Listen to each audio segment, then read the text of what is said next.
Hello students. अब हम बात करेंगे अपने बिग डेटा स्टैक के नेक्स्ट लेयर की, जो कि है एनालिटिक्स की लेयर। बिग डेटा एनालिटिक्स जिसे हम कहते हैं। हमने लास्ट टाइम बात करी थी analytical data warehouses and data marts की। आज हम बात करेंगे एनालिटिक्स की।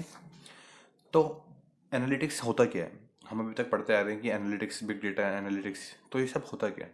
हम किसी भी चीज़ को एनालाइज करते हैं, किसी भी क्वेरी को एनालाइज करते हैं बाय यूजिंग डिफरेंट एल्गोरिथम्स। उसकी एनालिसिस करने को ही एनालिटिक्स कहते हैं। अब ये हम जो करते हैं वो डिफरेंट टूल्स और टेक्निक्स की हेल्प से करते हैं, जो कि बिग डेटा में हेल्पफुल होती है।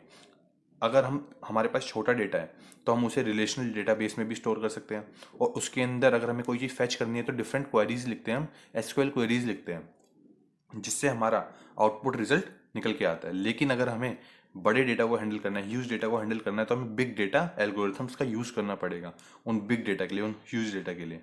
तो इसलिए हम बिग डेटा एनालिटिक्स इसे नाम दिया गया है। अब इसमें आता है रिपोर्टिंग एंड डैशबोर्ड, जो कि मैंने आपको बताया था रिपोर्टिंग और विजुअलाइजेशन में डिफरेंस। तो रिपोर्टिंग एंड डैशबोर्ड होता क्या है? रिपोर्टिंग एंड डैशबोर्ड का मतलब है कि यूजर के डैशबोर्ड पर हमें जो उसने क्वेरी आस्क की है उसका रिजल्ट देना, उसका रिजल्ट रिटर्न करना एक रिपोर्ट की फॉर्म में।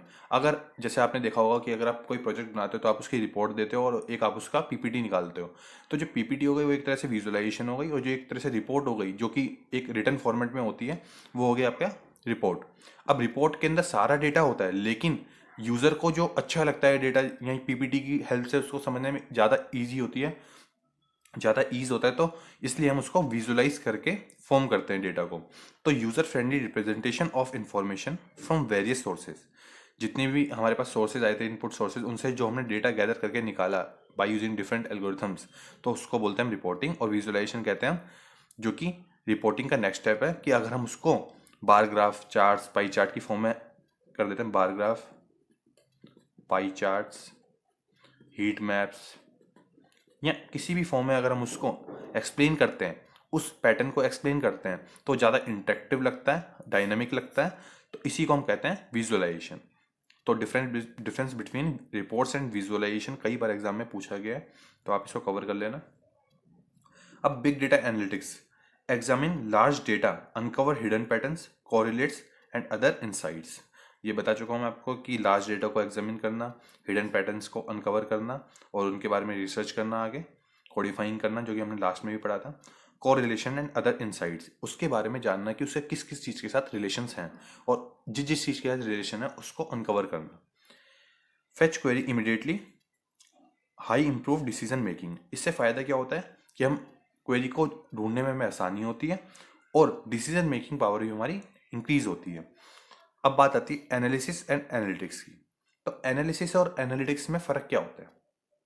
कभी भी हम एनालिसिस करते हैं तो हम बात करते हैं कि लास्ट पास्ट ईयर्स के जो डेटा हैं उनको यूज़ करके हम किसी चीज़ को प्रिडिक्ट करते हैं, उसको हम कहते हैं एनालाइज। कि लास्ट में हमने 10 साल का डेटा लिया, उसको हमने प्रिडिक्ट किया कि कैसा चल रहा है, क्या होता है, कब कैसा ट्रेंड आता है, और हम आगे आने वाले टाइम के लिए उसको प्रिडिक्ट कर रहे हैं। लेकिन जब हम बात करते हैं एनालिटिक्स की, तो इसमें जो डेटा होता है हमारे पास में 10 साल का नहीं होता, 5 साल का नहीं होता, इसमें हमारे पास डेटा होता है ह्यूज। और इसमें हमें कोरिलेशंस फाइंड करने होते हैं, डिफरेंट पैटर्न्स फाइंड करने होते हैं, और डिफरेंट हाई डायनामिक एल्गोरिथम्स लगानी होती है, जो एडवांस बिग डेटा एल्गोरिथम्स होती हैं।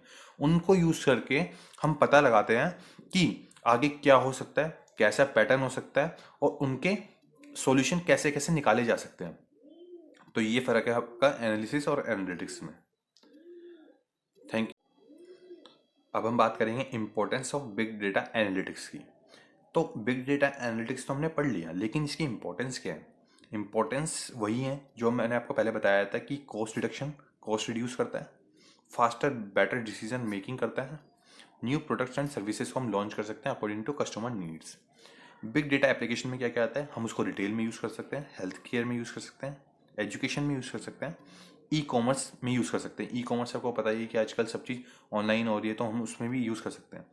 Big data media and entertainment, media और एंटरटेनमेंट में आजकल काफ़ी ज़्यादा बिग डेटा यूज़ होता है, क्योंकि काफ़ी प्रीवियस इन्फॉर्मेशन होती है जो रिलेटेड होती है, न्यूज़ होती हैं, उनको हम यूज़ करते हैं। Big data and finance, finance का मतलब हो गया एक तरह से स्टॉक मार्केट या स्टॉक एक्सचेंज, या जो भी हम ये फाइनेंशियल डेटा को ऑब्जर्व करते हैं या उनसे चीज़ें फाइंड करते हैं, उसको कहते हैं हम फिनेंस डेटा।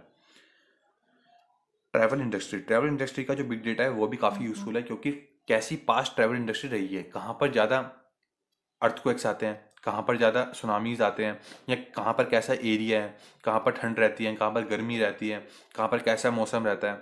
हम उन सब चीज़ों को देख कर, उन सब चीज़ों को एनालाइज करके बिग डेटा में यूज़ कर सकते हैं। बिग डेटा इन टेलीकॉम, टेलीकॉम में भी आजकल बिग डेटा का काफ़ी यूज़ होने लगा है। तो ये सारे एप्लीकेशंस हैं बिग डेटा के, जो कि हम यूज़ करते हैं, जो जो कि बिग डेटा एनालिटिक्स का यूज़ करते हैं और आउटपुट निकालते हैं, बेटर रिजल्ट निकालते हैं और डिसीजन मेकिंग पावर को हमारी इंक्रीज करते हैं। ये हमारा टॉपिक था बिग डेटा एनालिटिक्स का। Thank you.